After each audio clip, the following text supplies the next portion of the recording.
कहानी की शुरुआत होती है साल 1720 से, जब एक विशाल जहाज समुद्र के बीच तैरता हुआ दिखाया जाता है। उस जहाज पर एक लड़की एलिजाबेथ खड़ी है, जो बड़ी मासूमियत से समुद्री लुटेरों का गीत गा रही होती है। तभी एक आदमी वहां आता है और जल्दी से कहता है, ये मत गाओ, ये समुद्री डाकुओं का इलाका है, उनके मनहूस गीत गाना अच्छा नहीं होता। इतना कहने के कुछ ही पल बाद वहां आता है लेफ्टिनेंट जेम्स, जो समुद्री डाकुओं से सख्त नफरत करता है। वो एलिजाबेथ को घूरते हुए कहता है, हर समुद्री डाकू के लिए सिर्फ एक सजा होती है, मौत। जेम्स की नजरों में लुटेरे इंसान नहीं, दरिंदे होते हैं। उसी वक्त वहां आता है एलिजाबेथ का पिता, जो उस जहाज का गवर्नर होता है। वो गुस्से में कहता है, मेरी बेटी से ऐसे बात मत करो, मैं नहीं चाहता कि उसके दिल में किसी तरह का डर बैठ जाए। गवर्नर और जेम्स वहां से चले जाते हैं और एलिजाबेथ फिर से समंदर की तरफ देखने लगती है, लेकिन तभी उसकी नजर कुछ पर पड़ती है। वो घबराकर चिल्लाती है, कोई है वहाँ, कोई समंदर में गिर गया है। सब लोग दौड़ पड़ते हैं और उस दिशा में देखते हैं। पानी के ऊपर एक बेहोश लड़का तैर रहा होता है। लोग तुरंत उसे खींचकर जहाज पर लाते हैं और यहीं से शुरू होती है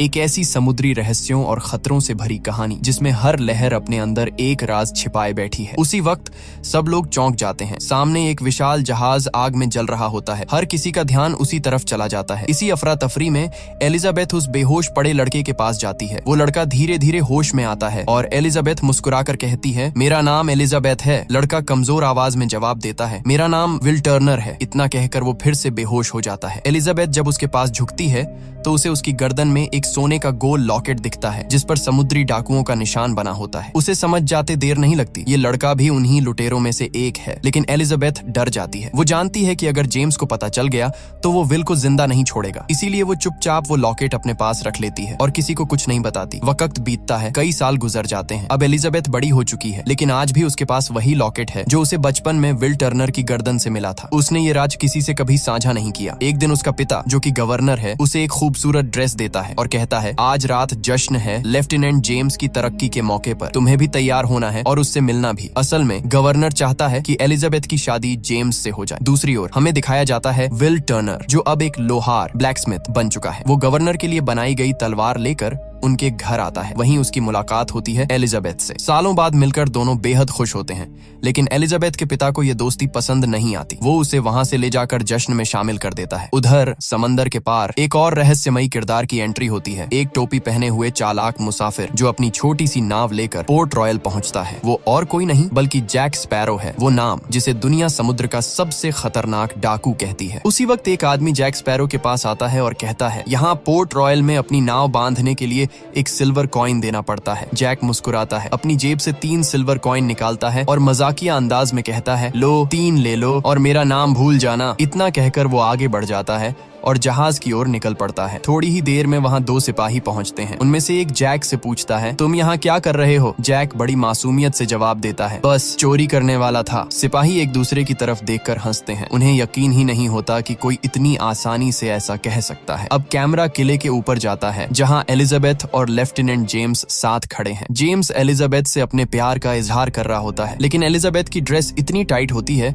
कि उसे सांस लेने में तकलीफ होने लगती है। वो अचानक चक्कर खाकर गिर जाती है और किले की ऊंची दीवार से नीचे समंदर में जा गिरती है। जैसे ही वो गिरती है, उसकी गर्दन में लटका हुआ वही सोने का लॉकेट, जो समुद्री डाकुओं का निशान लिए हुए था, पानी में डूब जाता है। जैसे ही वो लॉकेट समंदर की गहराइयों में जाता है, पानी के अंदर से एक अजीब सी कंपन और गूंज उठने लगती है, जैसे किसी पुरानी ताकत को उसकी नींद से जगा दिया गया हो। समंदर में एक तेज लहर उठती है, जिसकी गूंज चारों ओर फैल जाती है। उसी वक्त जैक स्पैरो ऊपर से देखता है कि एलिजाबेथ पानी में गिर गई है। बिना एक पल घुमाए वो समंदर में छलांग लगा देता है। वो तेजी से तैरकर एलिजाबेथ तक पहुंचता है और उसे कंधे पर उठाकर किनारे ले आता है। वो मुश्किल से होश में आती है। तभी जैक की नजर उसकी गर्दन पर पड़ती है, वहीं सोने का लॉकेट, जिस पर बना था समुद्री डाकुओं का निशान। जैक हैरान होकर पूछता है, ये लॉकेट तुम्हारे पास कैसे आया? लेकिन इससे पहले कि एलिजाबेथ कुछ जवाब दे पाती, वहाँ पहुंच जाते हैं जेम्स के सिपाही और एलिजाबेथ के पिता। वे बंदूकें तान कर जैक स्पैरो को घेर लेते हैं। एलिजाबेथ जल्दी से कहती है, रुको, इसने मेरी जान बचाई है, इसे छोड़ दो। लेकिन जेम्स की नजर जैक के हाथ पर जाती है। वहाँ बना होता है समुद्री डाकुओं का निशान। वो गुस्से से कहता है, तू एक पायरेट है और इसके लिए सजा सिर्फ मौत है। जैक मुस्कुराता है और अचानक चालाकी से एलिजाबेथ को पकड़कर उसकी गर्दन पर पिस्तौल रख देता है। अब पीछे हटो, वरना तुम्हारी कीमती लेडी का क्या होगा मैं नहीं जानता। सब पीछे हट जाते हैं और जैक उस मौके का फायदा उठाकर तेजी से भाग निकलता है। सिपाही उसका पीछा करते हैं, लेकिन जैक अपनी चालाकी और हिम्मत से सबको धोखा देकर भाग निकलता है। वो पहुंचता है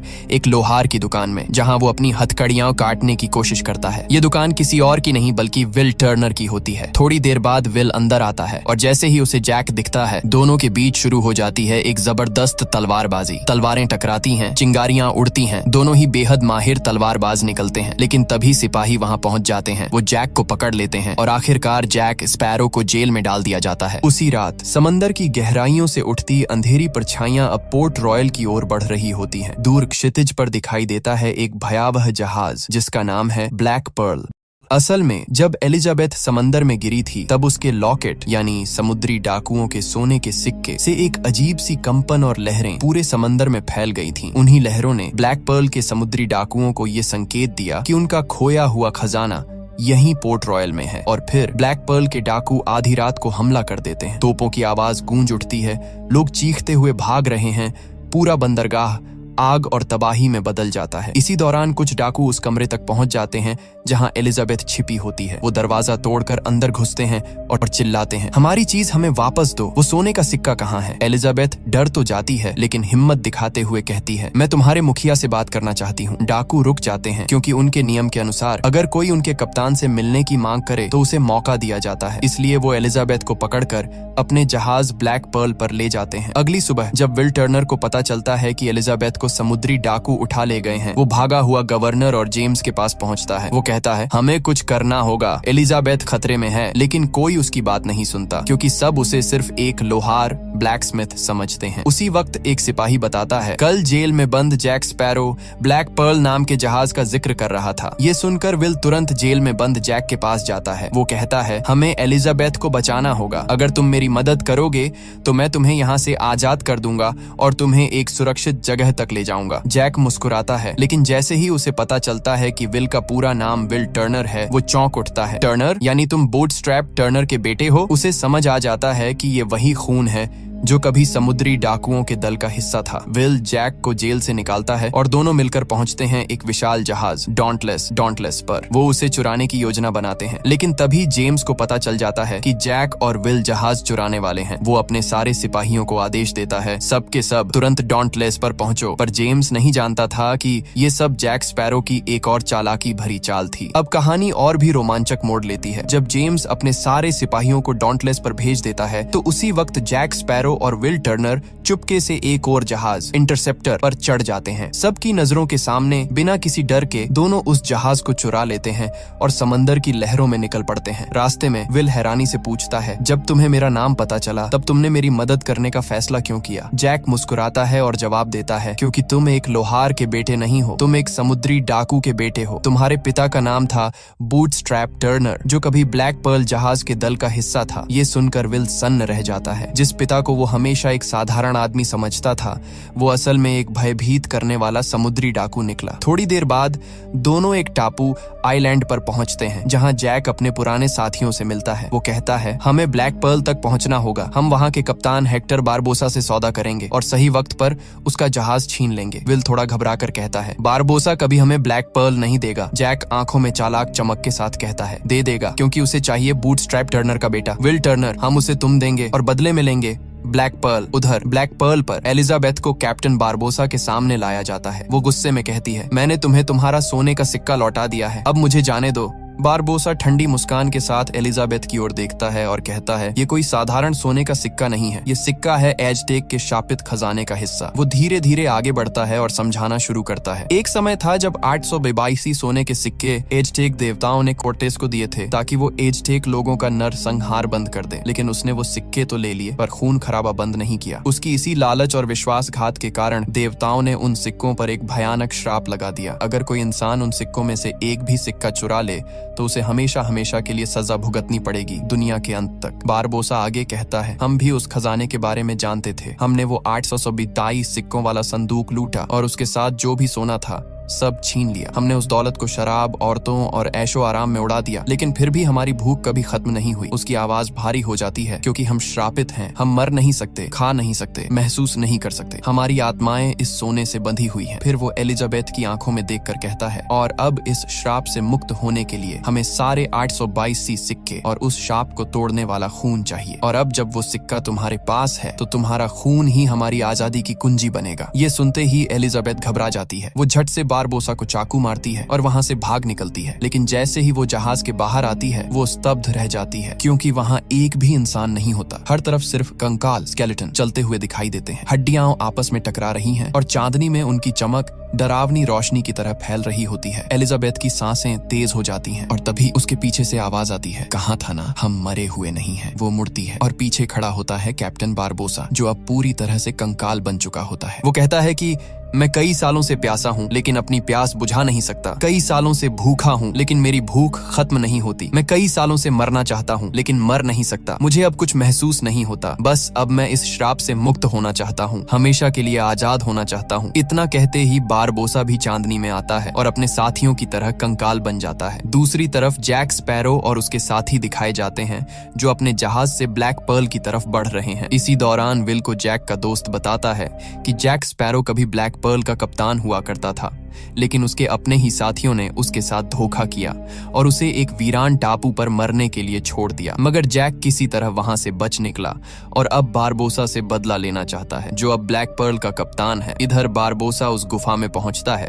जहां 881 सोने के सिक्के रखे हुए हैं। वो कहता है, हमने वो सारे सिक्के वापस रख दिए जो हमने खर्च किए थे। अब बस आखिरी सिक्का लौटाना है ताकि हम इस श्राप से आजाद हो सकें। तभी जैक स्पैरो और विल भी वहां पहुंच जाते हैं। बारबोसा एलिजाबेथ का हाथ काटकर उसका खून उस डिब्बे में डालता है जिसमें सिक्के रखे हैं, लेकिन कुछ नहीं होता। श्राप खत्म नहीं होता। बारबोसा समझ जाता है कि एलिजाबेथ बूटस्ट्रैप टर्नर की बेटी नहीं है और गुस्से में उसे थप्पड़ मार देता है जिससे वो नीचे गिर जाती है। यहाँ बारबोसा और उसके साथियों के बीच बहस शुरू हो जाती है। तभी पानी से विल बाहर निकलता है और चालाकी से एलिजाबेथ और सिक्का लेकर वहां से भाग जाता है। लेकिन बारबोसा के एक साथी जैक स्पैरो को पकड़ लेते हैं। बारबोसा उसके पास आता है और कहता है, मैं ब्लैक पर्ल का असली कप्तान था। तुमने ही मेरे साथ धोखा किया था। खजाना मिलने से पहले ही तुमने मुझे उस सुनसान टापू पर छोड़ दिया था ताकि तुम खुद श्राप से बच सको। लेकिन मैं जानता हूँ कि तुम्हें किसका खून चाहिए। अगर तुम वो खून पाना चाहते हो तो मैं तुम्हें उस इंसान तक ले जा सकता हूँ। तभी बारबोसा का एक साथी आता है और कहता है कि हम इंटरसेप्टर जहाज के करीब पहुंच चुके हैं। वहीं पर एलिजाबेथ और वो लड़का है जिसका खून हमें चाहिए। जैक स्पैरो कहता है, अगर तुम उसे बिना नुकसान पहुंचाए पाना चाहते हो तो मेरे कहे मुताबिक चलो। इस पर बारबोसा जवाब देता है, उसे पकड़ लो। अब वे सब तेजी से इंटरसेप्टर की तरफ बढ़ते हैं, वही जहाज जिस पर एलिजाबेथ और विल मौजूद हैं।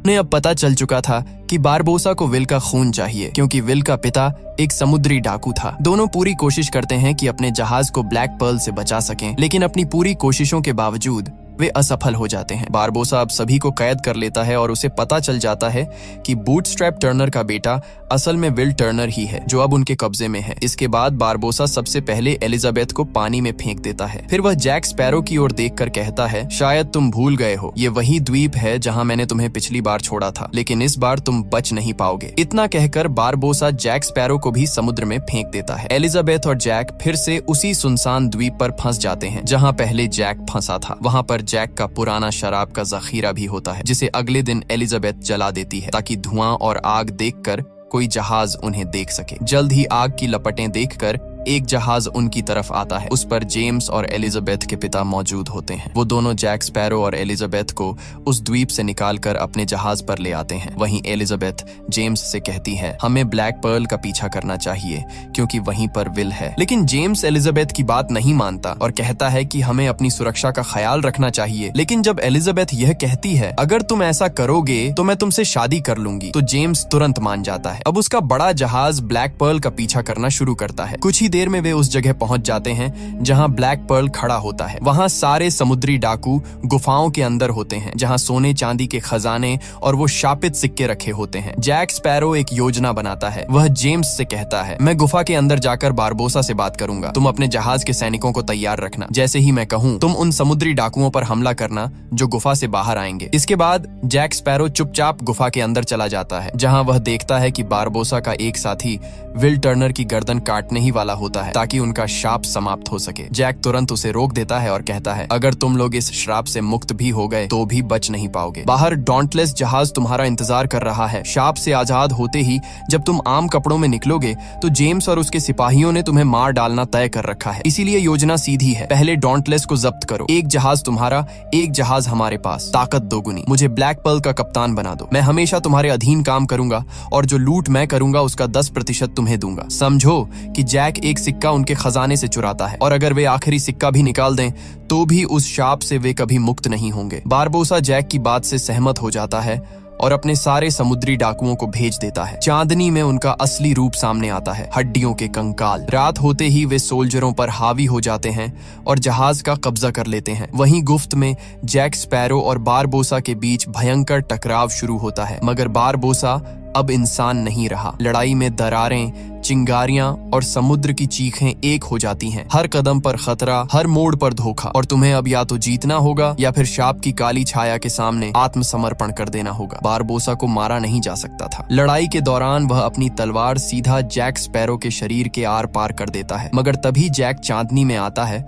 और सबके सामने उसका असली रूप नजर आता है। वह भी कंकाल बन चुका है, क्योंकि उसने भी उस शापित खजाने से एक सिक्का चुरा लिया था, यानी अब वो भी उन्हीं की तरह शापग्रस्त है। जैक अपने खून से सना सिक्का विल की तरफ फेंकता है। विल उसे पकड़ लेता है। तभी एलिजाबेथ वहां पहुंचती है। बारबोसा फिर से बंदूक एलिजाबेथ पर तान देता है, लेकिन तभी गोली चलने की आवाज आती है, और यह गोली खुद जैक स्पैरो ने चलाई होती है। वही गोली जो कभी बारबोसा ने जैक को दी थी जब उसे उस सुनसान द्वीप पर छोड़ आया था, और जैक ने कसम खाई थी कि वह उसी गोली से बारबोसा को मारेगा। बारबोसा आखिरी सांसों में कहता है, तुमने ये गोली बर्बाद कर दी जैक। पर विल कहता है, नहीं, ऐसा नहीं है, और वह दोनों सिक्के खून के साथ वापस खजाने के बक्से में डाल देता है। उसी पल शाप टूट जाता है। बारबोसा का दिल धड़कना बंद हो जाता है और वह जमीन पर गिरकर मर जाता है। डॉन्टलेस जहाज पर अब सारे समुद्री डाकू फिर से इंसान बन चुके होते हैं, इसलिए वे हार मान लेते हैं। इसके बाद दृश्य बदलता है। पोर्ट रॉयल में जैक स्पैरो को फांसी दी जा रही होती है। विल यह बर्दाश्त नहीं कर पाता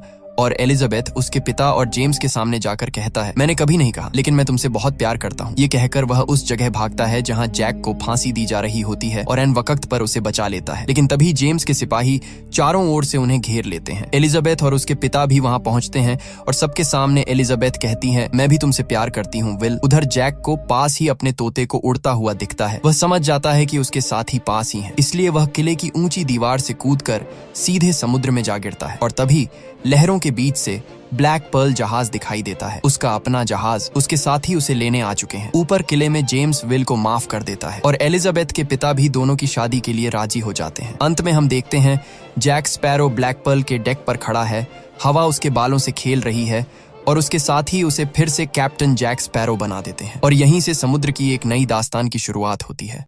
ये कहानी पिछली फिल्म के आगे से शुरू होती है, जहां बिल और एलिजाबेथ की शादी का दिन होता है, लेकिन तभी वहां आ पहुंचता है ईस्ट इंडिया कंपनी का चेयरमैन लॉर्ड कटलर बेकट। आते ही वो एलिजाबेथ और विल दोनों को गिरफ्तार करवा देता है, क्योंकि उन्होंने जैक स्पैरो को भागने में मदद की थी। उसके पास जेम्स नॉरिंगटन को गिरफ्तार करने का वारंट भी था, क्योंकि वो अपना काम ठीक से नहीं कर पाया था। लेकिन जेम्स उससे पहले ही समुद्र में कूद जाता है और खुद जैक स्पैरो को पकड़ने के लिए निकल पड़ता है, अपनी नौकरी से इस्तीफा देकर। अब विल और एलिजाबेथ को उनके गुनाह की सजा के तौर पर मौत दी जानी थी। लेकिन अगले दिन कटलर बेकट विल को बुलाता है और उससे एक सौदा करता है। वह कहता है, जैक स्पैरो के पास एक कंपास है जो किसी दिशा की ओर नहीं बल्कि उस चीज की ओर इशारा करता है जो इंसान के दिल में सबसे ज्यादा चाह होती है। वो कंपास मुझे ला कर दो, बदले में मैं तुम्हें और एलिजाबेथ को माफ कर दूंगा। विल एलिजाबेथ से विदा लेता है और जैक स्पैरो को ढूंढने निकल जाता है। दूसरी तरफ जैक स्पैरो अपने जहाज ब्लैक पर्ल पर दिखाई देता है। वह एक अनजान द्वीप से एक कपड़े का टुकड़ा लाया होता है जिस पर एक चाबी की तस्वीर बनी होती है। जैक अपने साथियों से कहता है, इस चाबी से एक डिब्बा खुलेगा जिसमें कोई बहुत कीमती चीज छिपी है, हमें वो चाबी ढूंढनी होगी। लेकिन उसकी बातों से साफ झलकता है कि वह अपने साथियों को बेवकूफ बना रहा है। असल में जैक उस चाबी और उस रहस्यमय डिब्बे के बारे में सब कुछ जानता है। रात के सन्नाटे में जैक अपना जादुई कंपास निकालता है, लेकिन इस बार वो सही दिशा नहीं दिखा रहा था, मानो किसी बड़े रहस्य का संकेत दे रहा हो। इसलिए जैक स्पैरो जहाज के नीचे की तरफ जाता है, जहाँ उसे एक पुराना डरावना चेहरा दिखाई देता है। वो कोई और नहीं बल्कि बूटस्ट्रैप टर्नर होता है, यानी विल टर्नर का पिता। और हैरानी की बात ये थी कि वो अब भी जिंदा था। 13 साल पहले बूटस्ट्रैप टर्नर जैक स्पैरो के अधीन काम करता था। जब जैक ब्लैक पर्ल जहाज का कैप्टन था, वो जैक से कहता है, हमारा जहाज बहुत साल पहले समुद्र की गहराइयों में डूब गया था। उस वक्त तुमने समुद्र के राक्षस डेवी जोन्स से एक सौदा किया था। अगर वो तुम्हारा जहाज वापस सतह पर ले आए तो तुम्हें 13 साल तक ब्लैक पर्ल का कप्तान बनने का अधिकार मिलेगा, लेकिन उसके बाद तुम्हें अपनी आत्मा उसे देनी होगी और उसकी जहाज पर उसके गुलाम बनकर काम करना होगा। अब वो 13 साल पूरे हो चुके हैं। बूटस्ट्रैप आगे कहता है, अगर तुमने डेवी जोन्स की गुलामी स्वीकार नहीं की तो वो समुद्र का सबसे भयानक राक्षस क्रैकेन तुम्हारे पीछे भेज देगा और वो तुम्हें और तुम्हारे जहाज ब्लैक पर्ल को समुद्र की गहराइयों में खींच ले जाएगा। बूटस्ट्रैप खुद भी अपनी जान बचाने के लिए डेवी जोन्स के साथ सौदा कर चुका था। वो जैक का हाथ पकड़कर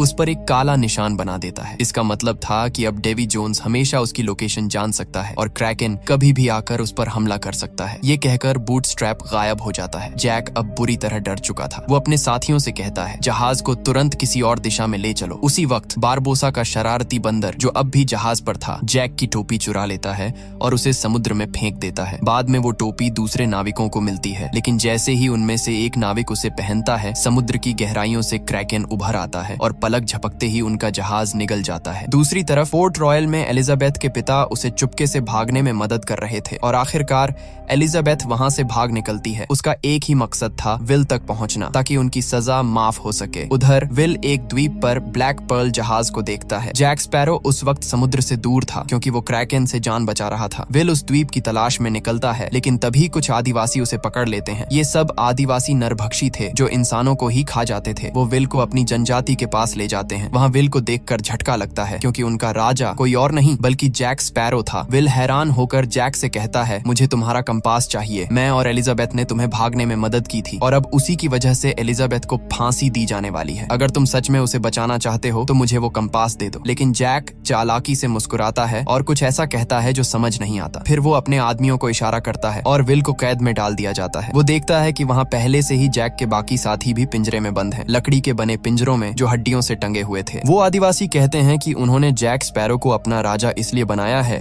क्योंकि उनके मुताबिक जैक के अंदर कोई पवित्र आत्मा है जिसे मुक्त करना जरूरी है। लेकिन मुक्त करने का उनका मतलब था उसे खा जाना, यानी अब वो जैक की बलि देने की तैयारी कर रहे थे। सारे आदिवासी मिलकर जैक को मारने की रस्म की तैयारी करने लगते हैं। तभी एक आदिवासी वहाँ आता है और कहता है कि जो लोग पिंजरे में बंद थे, यानी जैक के साथी, वो सब भागने की कोशिश कर रहे हैं। ये सुनते ही पूरी जनजाति उन्हें पकड़ने के लिए वहाँ से निकल जाती है। इस मौके का फायदा उठाकर जैक भी अपनी जान बचाने के लिए भाग निकलता है। काफी मुश्किलों और चालाकी से रास्ता बनाते हुए जैक, विल और बाकी साथी किसी तरह ब्लैक पर्ल जहाज तक पहुंच जाते हैं और उस श्रापित द्वीप से निकल भागते हैं। जहाज पर पहुंचते ही जैक विल को बताता है, लॉर्ड कटलर को मेरे कंपास से मतलब नहीं है। असल में वो उस खजाने को चाहता है जिसकी दिशा ये कंपास दिखा सकता है, लेकिन उस खजाने तक पहुंचने के लिए हमें पहले उसकी चाबी ढूंढनी होगी और इसके लिए हमें मिलना होगा टिया डालमा से। थोड़ी देर बाद सब लोग टिया डालमा के घर पहुंचते हैं, जो एक रहस्यमयी जादूगरनी होती है, वही औरत जिसने जैक को उसका जादुई कंपास दिया था। टिया डालमा समझाती है, ये कंपास किसी दिशा को नहीं दिखाता बल्कि वो दिखाता है जिसकी इंसान के दिल में सबसे गहरी चाह होती है। लेकिन जैक के मन में उस चाबी को ढूंढने की सच्ची इच्छा नहीं थी, इसलिए कंपास उसे रास्ता नहीं दिखा रहा था। फिर टिया डालमा एक और बड़ा राज बताती है, जिस संदूक को तुम ढूंढ रहे हो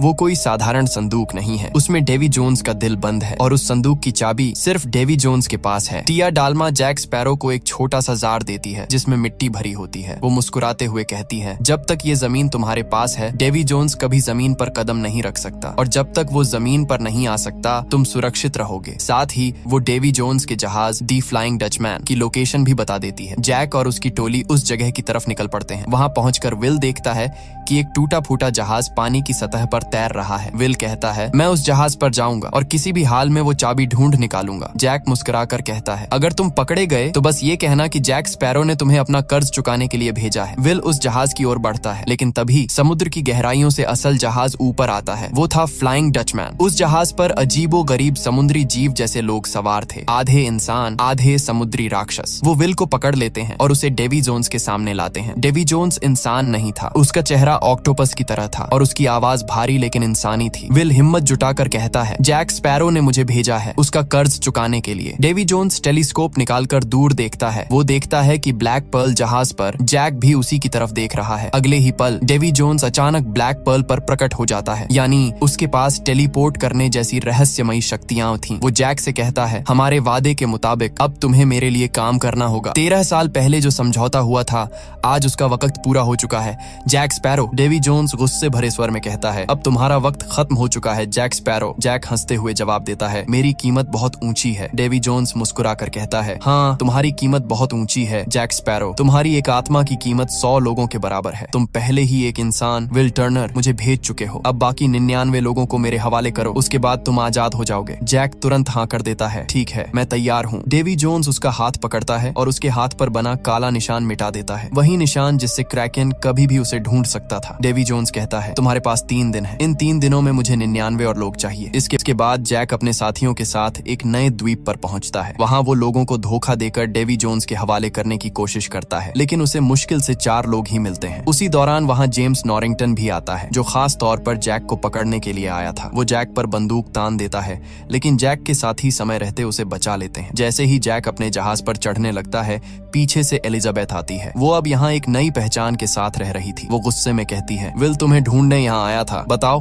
वो अब कहाँ है? जैक गंभीर होकर कहता है, वो डेवी जोन्स के जहाज डचमैन पर है। अगर तुम सच में उसे बचाना चाहती हो तो तुम्हें वो संदूक ढूंढना होगा जिसमें डेवी जोन्स का दिल है। इसके बाद जैक चतुराई से अपना कंपास निकालता है और कहता है, ये कंपास उसी चीज की दिशा दिखाता है जो तुम्हारे दिल के सबसे करीब होती है। विल तुम्हारे लिए सबसे कीमती है, इसलिए इसे तुम रखो। जैक वो कंपास एलिजाबेथ को दे देता है। अब विल तक पहुंचने और उसे बचाने के लिए एलिजाबेथ को उस डेड मैन चेस्ट को ढूंढना होगा जिसमें डेवी जोन्स का दिल बंद है। जैसे ही जैक स्पैरो कंपास एलिजाबेथ के हाथ में रखता है, वो तुरंत दिशा दिखाने लगता है, यानी अब कंपास ने उन्हें सही रास्ता बता दिया था। अब एलिजाबेथ, जैक, जेम्स नॉरिंगटन और जैक के बाकी साथी मिलकर उस दिशा में निकल पड़ते हैं। वो यात्रा जो उन्हें डेवी जोन्स के दिल वाले संदूक तक ले जाने वाली थी। दूसरी तरफ डेवी जोन्स के जहाज फ्लाइंग डचमैन पर विल की मुलाकात अपने पिता बूटस्ट्रैप टर्नर से होती है। विल हैरानी से कहता है, पिता आप जिंदा हैं? बूटस्ट्रैप थके हुए स्वर में कहता है, मैं जिंदा नहीं हूँ बेटे, बस डेवी जोन्स का गुलाम हूँ। विल कहता है, मैं यहाँ उस चाबी को ढूंढने आया हूँ जो डेवी जोन्स के दिल वाले संदूक को खोलती है। बूटस्ट्रैप सिर हिलाता है, मुझे उसके बारे में कुछ नहीं पता। तभी पीछे से एक अजीब सी परछाई आगे बढ़ती है। वो एक समुद्री जीव था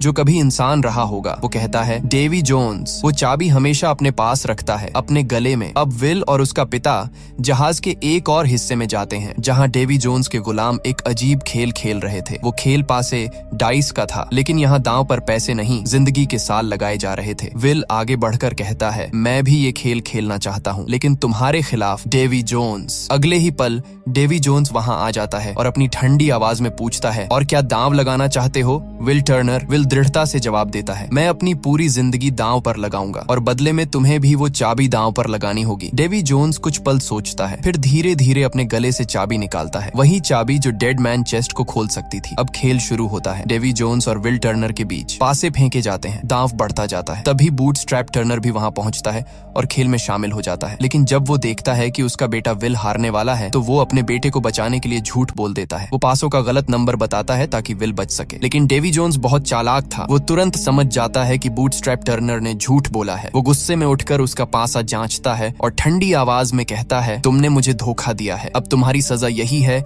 कि तुम अपनी बाकी जिंदगी इसी जहाज पर बिताओगे, हमेशा के लिए मेरे गुलाम बनकर। डेवी जोन्स वहां से चला जाता है, लेकिन अब विल को सब समझ आ चुका था। उसे पता चल गया था कि वो चाबी कहाँ रखता है। रात में उसका पिता धीरे से उसके पास आता है और कहता है, बेटे अब जब तुम्हें पता है कि चाबी कहाँ है, तो मैं बाकी सबका ध्यान भटकाऊंगा। तुम उस वक्त डेवी जोन्स के पास जाओ, वो अभी सो रहा होगा, उससे वो चाबी चुरा लाओ। विल अपने पिता की बात मान लेता है। धीरे धीरे वो डेवी जोन्स के कमरे में पहुंचता है और बड़ी सावधानी से उसके गले से वो चाबी निकाल लेता है। वो दौड़कर वहां से भाग जाता है। अगली सुबह जब डेवी जोन्स उठता है तो उसे गले में चाबी नहीं मिलती, सिर्फ एक कपड़ा मिलता है जिस पर चाबी की तस्वीर छपी होती है। वो गुस्से में दहाड़ता है और अपनी टोली से कहता है, उसने चाबी चुरा ली है, अब हमें उसी द्वीप की ओर जाना होगा जहां वो संदूक है जिसमें मेरा दिल छिपा है। अब फ्लाइंग डचमैन जहाज उसी दिशा में बढ़ने लगता है। उधर उसी द्वीप पर जैक स्पैरो और एलिजाबेथ पहले ही पहुंच चुके होते हैं। दोनों मिलकर जमीन खोदते हैं और वहां से वो रहस्यमयी संदूक निकाल लेते हैं, वही संदूक जिसमें डेवी जोन्स का दिल धड़क रहा था। थोड़ी देर बाद विल टर्नर भी वहां पहुंच जाता है। अब उस संदूक को लेकर तीनों के बीच झगड़ा शुरू हो जाता है। Jack sparrow, James नॉरिंगटन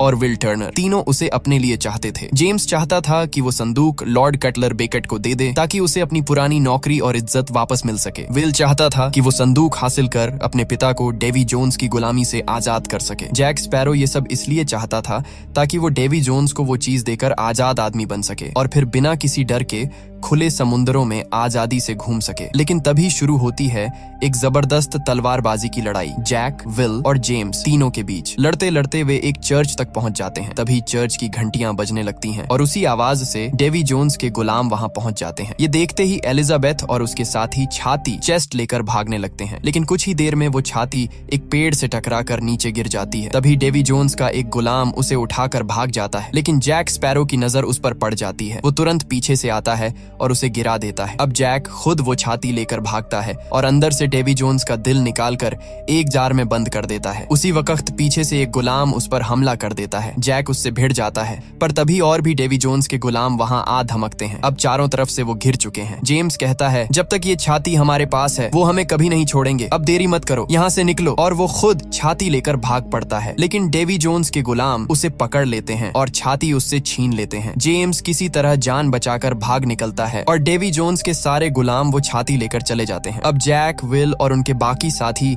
black Perl जहाज पर लौट आते हैं अगली चाल की तैयारी में। डेवी जोन्स का जहाज समंदर की गहराइयों से निकल कर आता है, लेकिन ब्लैक पर्ल जो दुनिया का सबसे तेज जहाज है उसे बहुत पीछे छोड़ देता है। विल कहता है, अगर हम उन्हें पीछे छोड़ सकते हैं तो उनसे लड़ भी सकते हैं। जैक मुस्कुराते हुए कहता है, लड़ने की जरूरत ही क्या है, हमारे पास वो जार है जिसमें डेवी जोन्स का दिल है, हम उससे सौदा कर सकते हैं। तभी अचानक एक जोरदार धमाका होता है और जहाज को झटका लगता है। वो जार टूट जाता है। जैक नीचे झांकता है, दिल गायब है। विल घबराकर कहता है, क्रैकन ने हमला किया है, वो समंदर का सबसे बड़ा राक्षस है, डेवी जोन्स ने उसे हमें मारने के लिए भेजा है। अब क्रैकन पूरे जहाज पर हमला करने लगता है। जैक मौका देखकर अपनी नाव में भाग निकलता है। उधर बाकी सब लोग शराब और बारूद भर भर के एक बड़े जार में डालते हैं ताकि धमाका करके क्रैकन को उड़ाया जा सके, लेकिन क्रैकन लगातार ब्लैक पर्ल को समंदर में डुबो रहा था। तभी जैक वापस आता है और अपनी बंदूक उठाकर उस बारूद वाले जार पर गोली चला देता है। एक जबरदस्त धमाका होता है और क्रैकन बुरी तरह जख्मी हो जाता है। जैक सबको चिल्लाकर कहता है, जहाज छोड़ दो, वो फिर हमला करेगा। सभी भागने की तैयारी करते हैं। तभी एलिजाबेथ जैक के पास आती है, मुस्कुराती है और कहती है, वापस आने के लिए शुक्रिया। लेकिन जैसे ही जैक कुछ बोलता है, एलिजाबेथ अचानक उसकी कलाई को